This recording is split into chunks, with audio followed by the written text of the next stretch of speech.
بسم الله الرحمن الرحیم. سلام و وقت بخیر. امید که خوب و خوش باشین.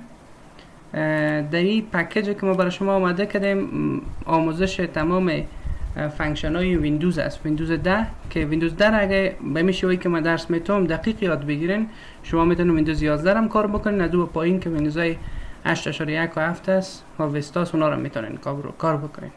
فقط شما دقیق شوین، چیزایی که میگم رو خوب دقیق یاد بگیرین. خب معرفی روی صفحه کامپیوتر است. معرفی روی صفحه کامپیوتر هم درس اول خود اینجا ما تشریح کردیم. خب پیش از که در معرفی روی صفحه بریم، ما میخوانیم که چی چیزا را ما در ویندوز میخوانیم. آموزش ویندوز 10 معرفی با سیستم عامله میخوانیم. سیستم عامله ویندوز 10 باز روی مس پینت و همین قسم به پایین میایم تا کالر منیجمنت. اگه کدام چیز باقی مونده رو باز بخیر در ختمش درس میدیم. خب معرفی روی صفحه کامپیوتر به نام اسکرین میگه یا دسکتاپ میگه، خود روی صفحه شه. اینجا آیکن اینا هر کدامش به نام آیکن یاد میشه، درست است؟ یا هر کدامش به نام آیکن یاد میشه که دو نمونه آیکن داریم. یکی سیستم آیکن است، یعنی ما کامپیوتر و ریسایکل بین که کتی خود ویندوز 10 میایه، و یکی هم یوزر آیکن است، اینا رو که فولدرها رو خود ما ساختیم، درست؟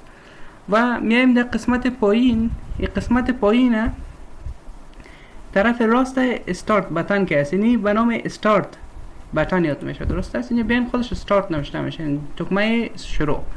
و این قسمت هم سرچ بار است، یک سرچ میکنید شما. و این قسمت طرف راست مای پالو کویک بار است که یک برنامه رو میتونن سریع و زود باز بکنید که اسنپینگ تول و فتوشاپ هم هست. بالا هر کدامش کلیک کنم سریع باز میشه. خب این که چطور برنامه رو شما اینجا میتونن بیارین به خاطر آسانی کار شما، وزیر بخیر بعداً میخوانم در قسمت درس کاملا. فقط حالا نامش یاد ببینید، قسمت کویک بار است، یعنی سریع باز میشه. و این قسمت هم برنامه‌ای است که ما باز کردیم. فعلا برنامه‌ای که باز کردیم برنامه ورد باز کردیم، همین برنامه‌ای که ثبت میکنه برای ما. این قسمت دسکتاپ است، یک شارکت از خود ما ساختیم.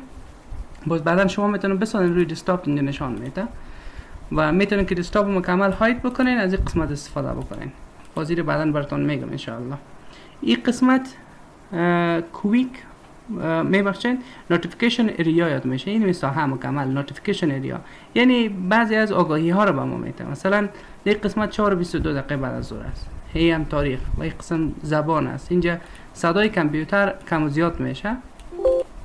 از این قسمت زبان میتونن تغییر بدن، فارسی باشه انگلیسی باشه. از این قسمت میتونن ببینین که می بطری چند فیصد چارج داره، چند فیصد چارج نگاه میکنین. اینجا میکروفون هم یاد استفاده میشه. و این قسمت هم از تاچ پنش هست. همین یک معرفی خودم دسکتاپ براتون میکنم. در قسمت راست متوجه باشین یک سایه بسیار کوچک سی به نام ایروپیک یاد میشه.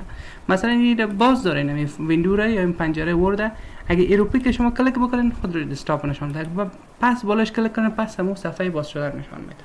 که در این قسمت هم نامه را براتون ما نوشته کردیم، شما میتونین که نامه را یاد بگیرین.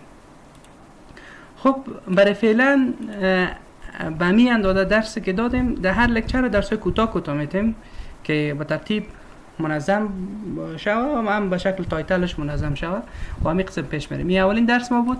دیگه موفق باشین درس شما تعقیب بکنین. در این درس ویندوز که شما بخونین قادر به چی کارا میشن؟ قادر به این کارا میشن که برنامه ویندوز مکمل میتونن که شما یاد بگیرین، ازش استفاده بکنین. مثلا از یک کامپیوتر چطور استفاده بکنین میتونین یاد بگیرین. کامپیوتر چطور قلب بندازن، چطور از قلب بکشن، چطور مثلا همین لیدش که اسم براتون در ویدیو قبلی گفته بودم در استفاده کامپیوتر برای بار اول، چطور لیدش وقتی پایین میکنن همین صفحه کامپیوتر لپتاپ این قطع نشه. مثلا ما بعضی موضوعات دیگر رو همینجا بگویم که براتون یک انگیزه داده شد که در این درس ما چی چیزا رو یاد میگیریم در برنامه ویندوز ما.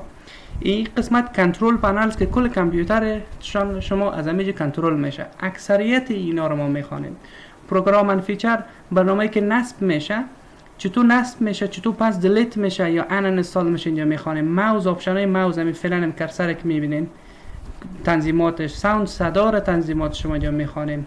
یک پرینتر انستال شوه یا یک دیوایس دیگه چطور اون رو میخوانیم. ادمنستریتیو تولز بعضی از ابزارهای مدیریتی رو میخوانیم، جا تو پلی رو میخوانیم، تمام اکثریت چیزا رو میخوانیم. زبان رو میخوانیم، کیبورد، فونت، کالر منیجمنت، دیفالت پروگرام، بکاپ، سیستم، تمام اینا رو بخیر میخوانیم. یوزر اکانت، چطور یک اکانت بسازی بخیر در برنامه ویندوز میخوانیم ان شاء الله. ورد میخوانیم. ام اس پن برنامه نقاشی را اگه شما هیچ نتونین کامپیوتر استفاده کنین، اولین برنامه که شما بعضم ویدیویی که همین ویدیو دومی ام اس پن است که ام اس پن رو باید یاد بگیرین، آشنایی با ماوس، با کیبورد کامپیوتر، با استفاده از کامپیوتر، از بعد ورد، نوتپد، همین قسم بخیر پیش میریم الا ختم.